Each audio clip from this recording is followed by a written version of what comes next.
오늘 말씀은 애굽에 이어서 블레셋과 모압에 대한 심판의 메시지를 말씀하고 있습니다. 말씀을 통해서 하나님의 심판을 피해야 함과 하나님을 의지해야 함에 대해서 함께 나누도록 하겠습니다. 먼저 본문 2절 말씀입니다. 여호와께서 이와 같이 말씀하시되 보라, 물이 북쪽에서 일어나 물결치는 시내를 이루어 그 땅과 그 중에 있는 모든 것과 그 성읍과 거기에 사는 자들을 휩쓸리니 사람들이 부르짖으며 그 땅 모든 주민이 울부짖으리라. 본문에서는 블레셋의 멸망에 대한 예언의 말씀이 이어지고 있습니다. 그런데 이 블레셋에 임한 심판을 거대한 물로 표현을 하고 있습니다. 물이 지금 북쪽에서 일어난다는 말은 북방 민족인 그 바벨론을 의미를 합니다. 바벨론은 거대한 물결처럼 일어나서 시내를 이루어 휩쓸어 간다고 지금 말씀에 표현되고 있습니다. 여러분, 큰 물이 흘러가는 모습이 얼마나 무섭습니까? 특히 계곡에 물이 불어나기 시작하면 어떻습니까? 순식간에 물이 불어 물살이 급세져서 그 물에 휩쓸리면 목숨을 잃게 됩니다. 블레셋에 임한 하나님의 그 심판을 휩쓸어가는 물의 그 비유한 것은 하나님의 심판을 걸을 수 있는 사람은 아무도 없다는 것을 말씀하고 있는 것입니다. 우리 본문 3절의 말씀을 함께 읽겠습니다. 군마의 발굽소리와 달리는 병거바퀴가 진동한 소리 때문에 아버지의 손맥이 풀려서 자기의 자녀를 돌보지 못하리니. 여기서 나오는 군마의 발굽소리와 달리는 병거바퀴가 진동한 소리는 바벨론의 군대가 쳐들어오는 모습을 보여주고 있는 것입니다. 그런데 그 소리가 얼마나 두려웠던지 블레셋 아버지의 손맥이 풀려버렸다라고 말씀하고 있습니다. 보통 위험에 다치면 대부분의 부모님들은 자녀들을 먼저 걱정하고 자녀들을 먼저 보호하려 합니다. 그런데 지금 블레셋 사람들은 그 공포에 너무나 질려서 그 본능조차 상실해 버렸던 것입니다. 하나님의 심판이 얼마나 두려운 것입니까? 그러므로 그 심판을 피하기 위해서라면 어떤 값이라도 우리는 치루어야 합니다. 4절 말씀입니다. 이는 블레셋 사람을 유린하시며 두로와 시돈에 남아있는 바 도와줄 자를 다 끊어버리시는 날이 올 것임이라. 여호와께서 갑돌섬에 남아있는 블레셋 사람을 유린하시리라 라고 말씀합니다. 4절 말씀에 나오는 두로, 시돈, 갑돌은 블레셋과 동맹관계를 맺고 있는 도시들로서 유사시에 서로를 돕게 되어 있었던 것 같습니다. 하지만 바벨론은 그 블레셋을 공격할 때에 두로와 시돈과 갑돌손까지 침공하였기 때문에 블레셋을 돕지 못했다는 것을 알 수가 있습니다. 이것은 그 어떤 것으로도 하나님의 심판을 막지 못한다는 것을 말씀하고 있습니다.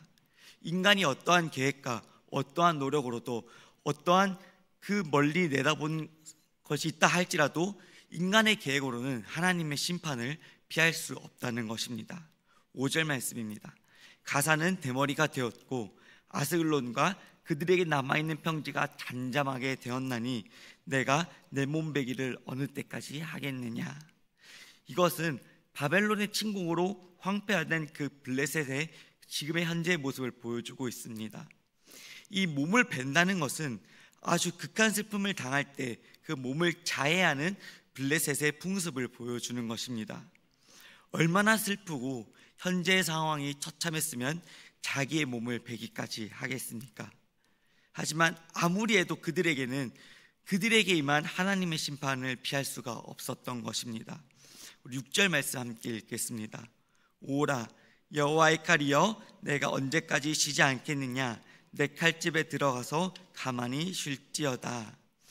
블레셋 사람들은 하나님의 심판이 언제 끝나게 될지, 언제 쉬게 될지 몰라서 자신의 칼들에게 칼집에 들어가 쉬라고 말하고 있습니다. 이어서 본문 7절에 보시면 여호와께서 이를 명령하셨은즉 어떻게 잠잠하며 쉬겠느냐라고 말씀합니다. 이것은 블레셋에 임한 그 하나님의 심판이 결코 멈추지 않고 그 결과 블레셋은 완전히 멸망할 것임을 말씀하고 있는 것입니다. 이 예언의 말씀대로 블레셋은 바벨론의 군대에 의해서 완벽하게 멸망당하고 역사 속에서 완전하게 사라지게 됩니다.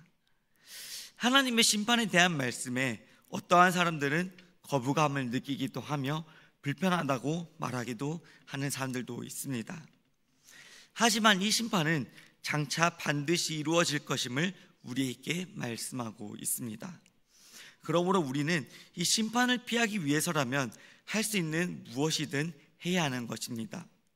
사도행전 2장 21절과 로마서 10장 13절에 보시면 누구든지 주의 이름을 부르는 자는 구원을 받으리라라고 말씀합니다.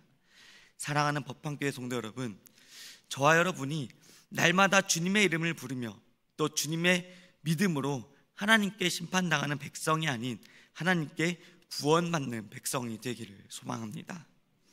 두 번째로 우리가 하나님에 의지하는 삶을 살아야 한다는 것입니다.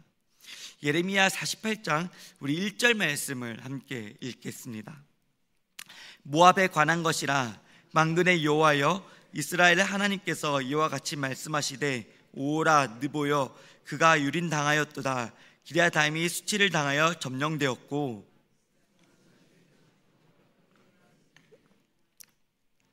블레셋에 이어 하나님께서는 예레미야를 통해 모압의 멸망과 모압의 그 멸망에 대한 예언의 말씀을 하고 계십니다.